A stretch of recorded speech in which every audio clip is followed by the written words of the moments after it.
Hey, welcome back to the Big Red Zone. We are very excited for today's show. We have a very special guest. Oregon softball shortstop and gold medalist Jasmine Sievers is here. We will get to talk to her all about her softball journey, getting to see the world with Team USA, and she gives us some tips of how to become TikTok famous. All that and more on this week's episode of the Big Red Zone.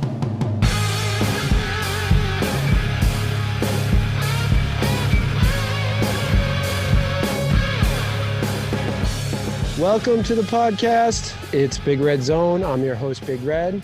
As always, I'm joined by my good friend James and producer John's over there. And today we have Jasmine Sievers from Oregon is here. How you doing, Jasmine? Hi, I'm good. Thank you for having me. How was your fourth? It was good. It was kind of relaxing. Yeah. Had to see the fireworks, so that was really cool. Is it, because you're from California, is there anything like special that they do out in California, like fireworks on the beach, or is there anything like? So I'm from Orange County, and the fireworks this year got kind of like canceled down there. Oh, So I went up to San Bernardino and spent the day with my boyfriend and like his family, and the fireworks went off there. oh, cool. Now, are you near, how far, I heard that you're a Dodgers fan. How far are you from LA? I'm about an hour and a half. It depends on traffic. Now, I have to ask, how excited are you to have Mookie Betts on your team now? I'm very excited. You have to take care of him for us, because that was a tough pill to swallow, losing Mookie and David Price, but Mookie Betts, like that was a tough pill to swallow, losing him. Oh yeah, I'm very excited. It kind of makes up for us whipping your butts in the World Series, but we'll leave that there. So talk to us about your start in softball. What got you into playing softball? So I started playing softball when I was about 4 years old. I was born into a very softball-oriented family because my aunt played college ball at the University of Texas. So when I was growing up, I would fly out there with my grandparents and watch her. And then my grandpa coaches a travel ball team, so I would always go watch them and be around it all the time. And then growing up, my dad coached me in softball. So it's something that's been very just like a family thing. And they still coach to this day, even though they don't coach me anymore. So Oh, that's cool. just, yeah, I was born into it. And you said you started playing when you were 4? Yeah. Holy crap. I don't think I could run straight when I was 4 years old. Couldn't do anything. So then so you were born into a softball family. You said, would you say your aunt was one of your inspirations, like getting into softball? Like, was that one of your, like someone like that role model for you going into it? Yeah, definitely, because I always watched her play, whether it was like on TV or in person, and I really got to feel like a part of the team like at such a young age, because I think I was like 2 or 3, and the girls like just loved me, and I really thought it was so cool just being like in that atmosphere. Even though I was so young, I still remember like some of the things, and I don't know, it just seemed so fun and something that I could want to do someday, and now I'm doing it. So I would definitely say that she was a role model to me. That's cool. Yeah, I coach basketball for a high school, and our varsity coach, he always brings his kids with him to like practices and stuff. So I can see that like from a young age, like you're with all these older people, and there's like you get to see them do it. So it's kind of cool. Yeah. It makes you want to do it as well. Definitely. It must be a really good, like, positive environment growing up with something like that. Yeah. I like that. Also, is there any other like, I know your aunt, like that's someone that's close to you. Is there anyone like in the sports world that was like an inspiration to you? Like that kind of like, maybe not like softball per se, but like in sports in general? I would say Kobe. Kobe. I grew up watching Kobe all the time, Yeah. and the Lakers. My dad's a huge Lakers fan, so they're always on the TV. Mhm. I was obsessed with Kobe. He just like his work ethic, his drive, he was the best. And he always expected more of himself and for himself to be the best. And so I always hold myself to a higher standard and to want to be the best. And I don't know, he's just such an inspiration to me and to so many people, and he's someone that I've always looked up to. Yeah, we've talked about Kobe a lot, obviously, on the podcast, and it's something that I personally love about him. I love those videos of him like in practices with his like scrimmages and against his teammates. He's like always talking, like the intensity level is always high, no matter what it is. There's like so many stories. Like the season ends, the next day he's in the gym. Yeah. Like he was like the ultimate competitor. Like, and I'm a huge basketball is like my favorite sport. So that's like, he's one of my favorite players. Should we do the Kobe Larry question for her? She's probably going to say Kobe. We had a debate who was better, Kobe Bryant or Larry Bird.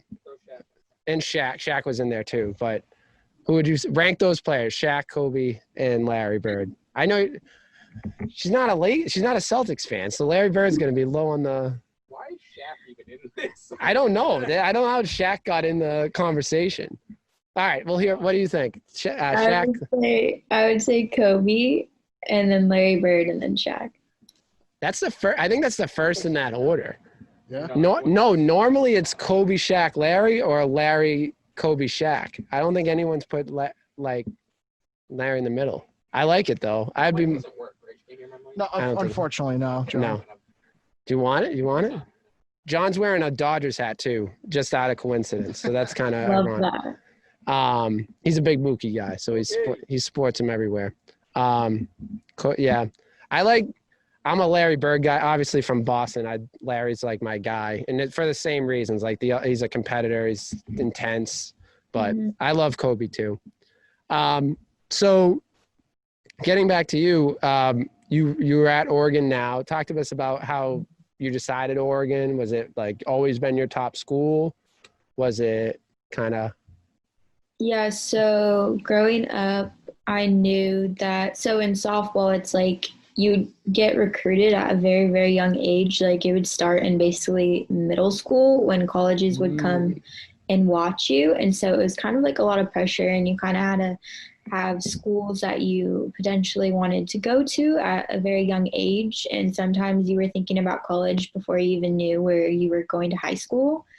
And so that was kind of like really hard. But honestly, growing up, I wanted to go to UCLA because I was from California, and UCLA has always been great. And then as I got older, it changed.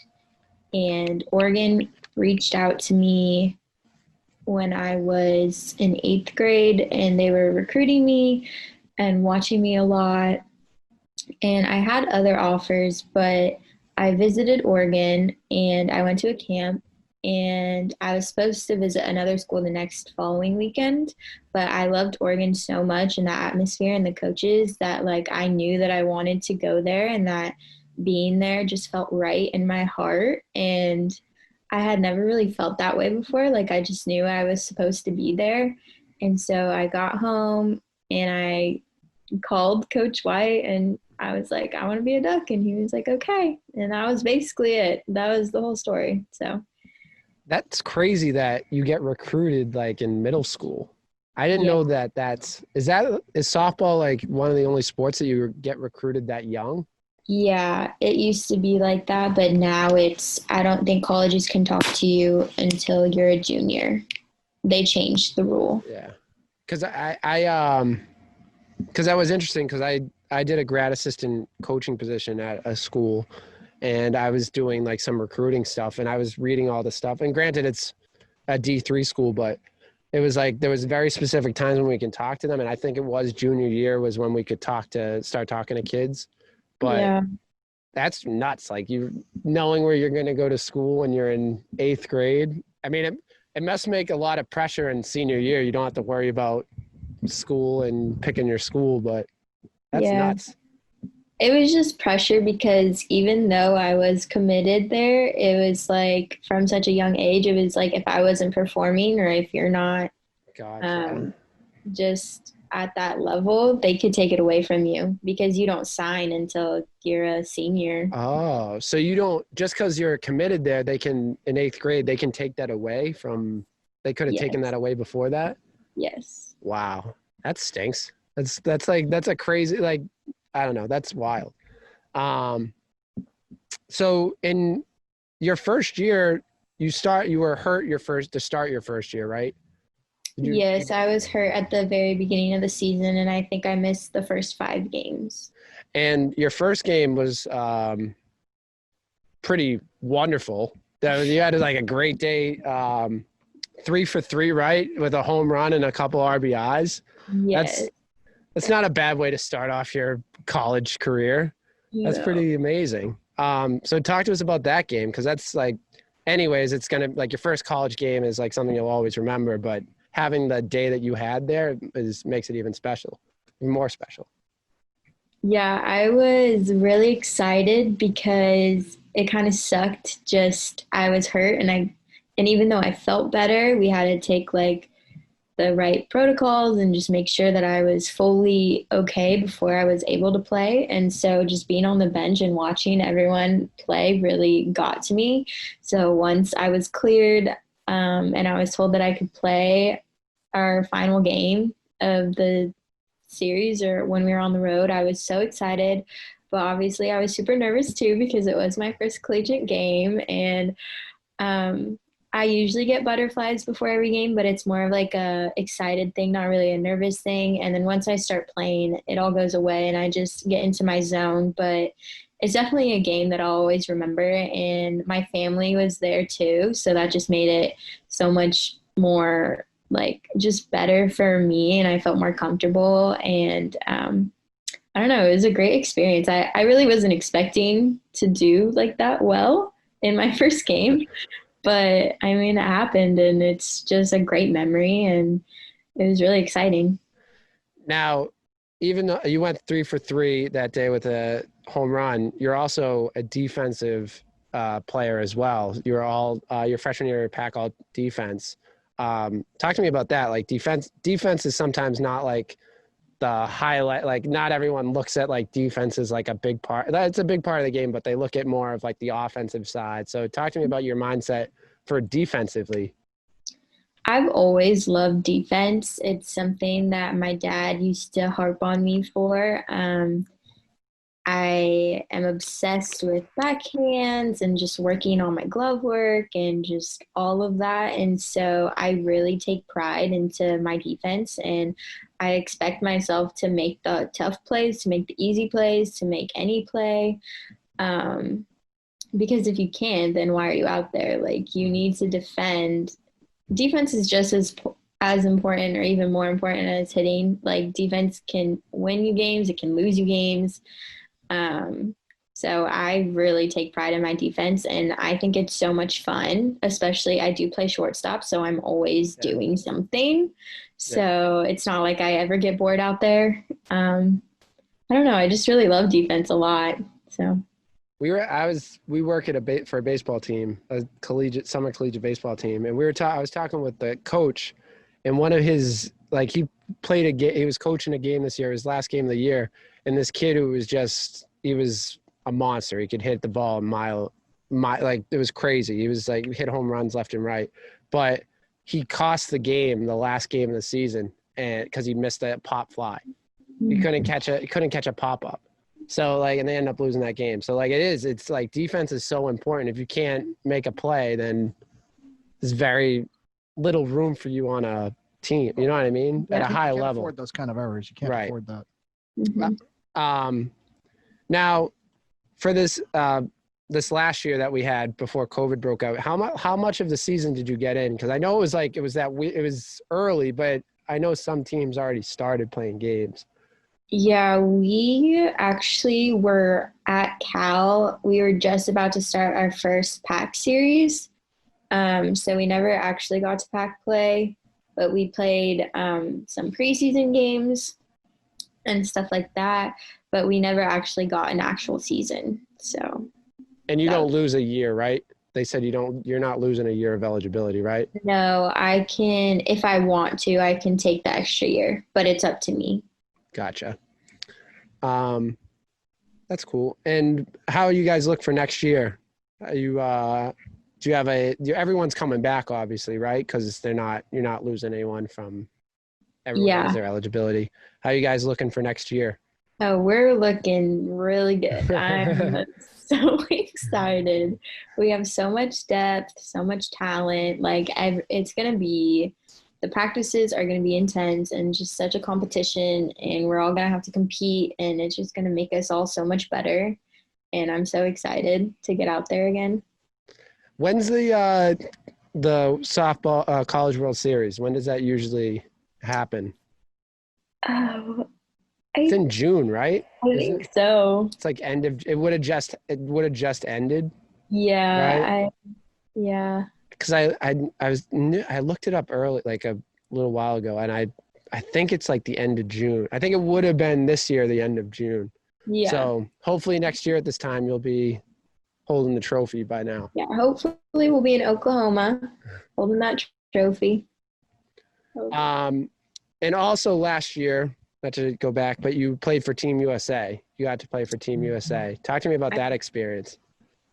Yes, I did play for Team USA. That was such an unforgettable experience. I honestly can't believe that I got the opportunity to do that. I got to play with some amazing athletes and from all over the country, and we all came together and we all got along so well, and we just love each other, and you could see that on the field, and we were just so successful, and it's so fun being on a team that just destroys everyone. And definitely makes it easier when you're killing everyone too.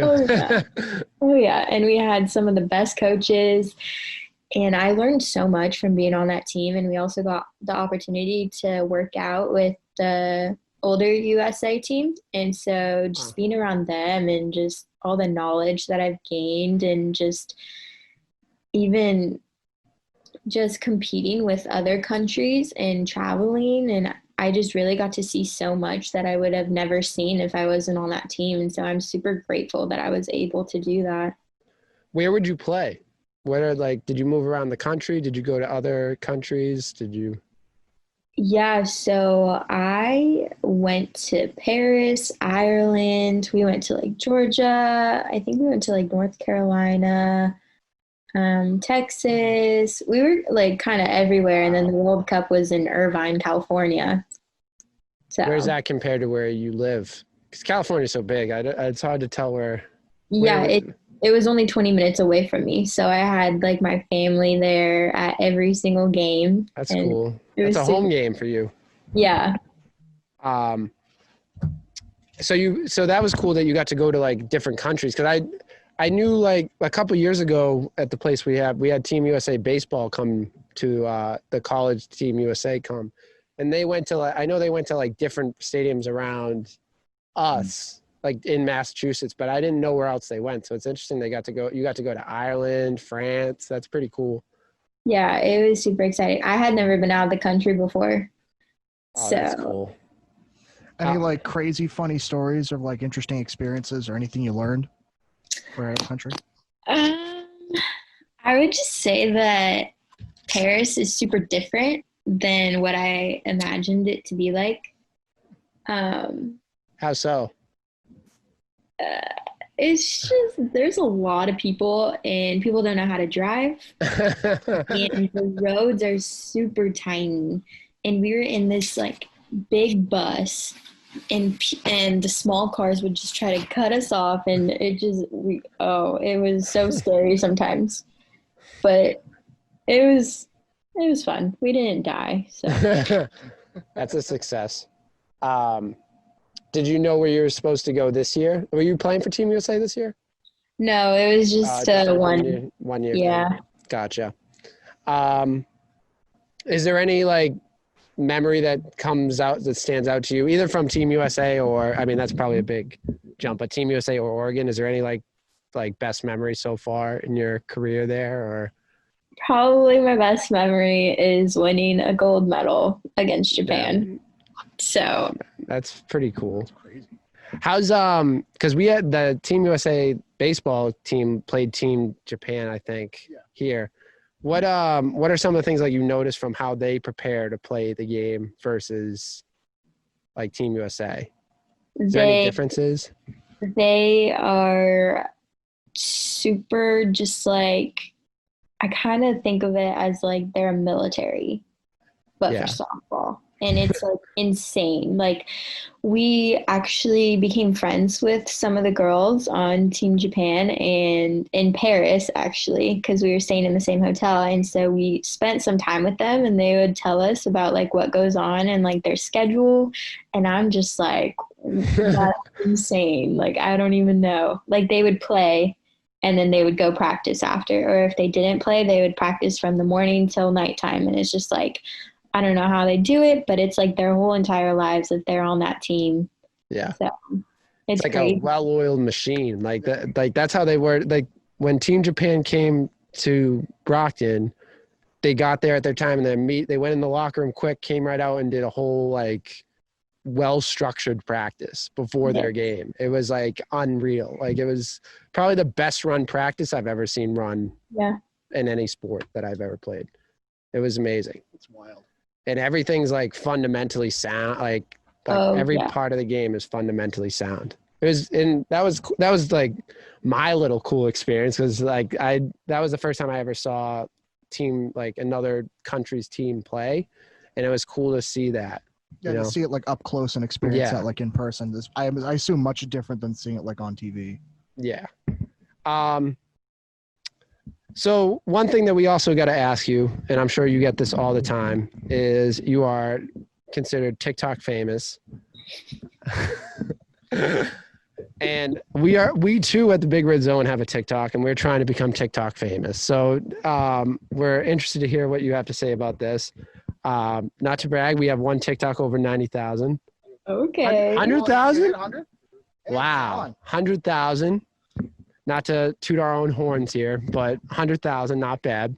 Don't look at our other videos, but 100,000 on one of them. That's good. So what got you into like, is it just something random? You just said one day, let's make a TikTok video, and it just blew up, or what got you into it?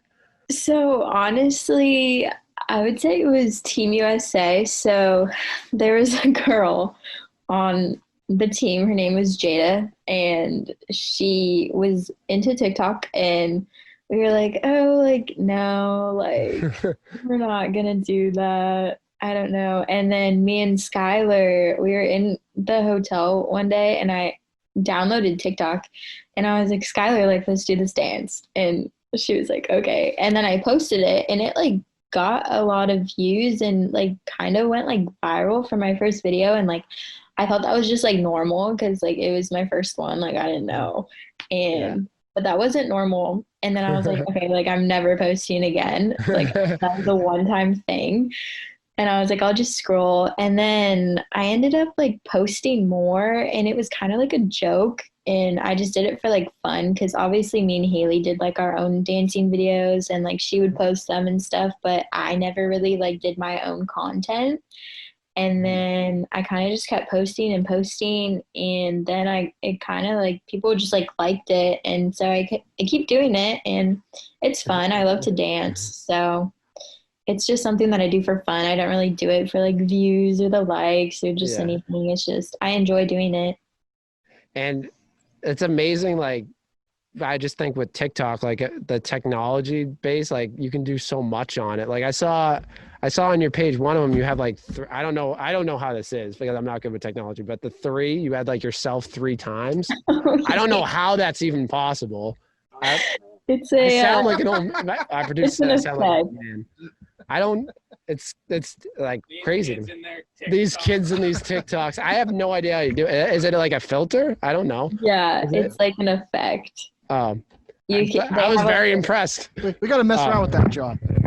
He asked the hard-hitting questions over here. Jesus Christ. I didn't know. That was interesting. I saw it. I didn't know how they do that. How do you make yourself 3? Yeah, how do that? I think that would help. I think that's the question you asked her. How do you make herself? I think it would be cool. John is losing his mind over here. Sorry. It was interesting to me. How do you duplicate yourself? Oh 3 my times God, a John. Filter, you old man. I didn't know that. Get out of here. Oh my God. All right. All right. So, sorry about that. It's off the rails. Holy. So, I know it was an accident, but you are TikTok famous. So, what is like let's give 3 tips for us because we're trying to become TikTok famous. What's 3 tips for us to help our game? TikTok game. I would just say like have fun with it. Don't really like try to go viral or like make a video like just to make a video. Yeah. I would say do something that you know that other people will enjoy, and do we have to do more? Because our TikToks are mainly like we do our clips of our video from our podcast. We don't do. She'll be on there. You'll be on there. We do like clips of like the episode. We don't do dances. Should we do dances? Is that what's gonna help us? We should do a dance. I'm pretty good at dancing. We should do a TikTok dance. You should do it. Yeah, you'll do the dances there, big guy. I'll do the dances. Yeah, you do the dances. All right, I'll do a dance. What's one of your favorite TikTok like things? Like I'll for example, I don't know what it's called, but I love Datasaur. Have you ever seen Datasaur? Oh, Have you ever seen? Yeah, the dad just freaks out when he hears Datasaur. It's the funniest. Look it up. Datasaur is one of the funniest TikToks you'll ever see. His kids like say Datasaur, and then he just like turns into like a dinosaur and starts like kicking over stuff. It's the funniest thing. It gets me every time. That's wholesome. What's one of your favorite ones? Like what's like? I really like Addison. What's Addison Ray. Oh, but it's kind of I don't know. What's kind of TikTok? I don't know. I know. Goddamn. You want to ask the TikTok question? They're literally so old. It's crazy. God damn it. She's like one of the most famous people on TikTok. Was she on David Dobrik's vlogs? I know David Dobrik. Was she on a couple? Okay. I know that's where it sounds familiar. Now. I'm a David Dobrik fan, so shout out David Dobrik. That's how. What's so funny, dude? It's like, am I that old? It's like a 60-year-old man talking. Oh. I love it. Keep going. Sorry, I don't know. I'm cracking. All right, I'm not hip, I guess. I don't know these TikTok people. All right. Jeez. I'm just getting trashed on over here in the studio. Jeez.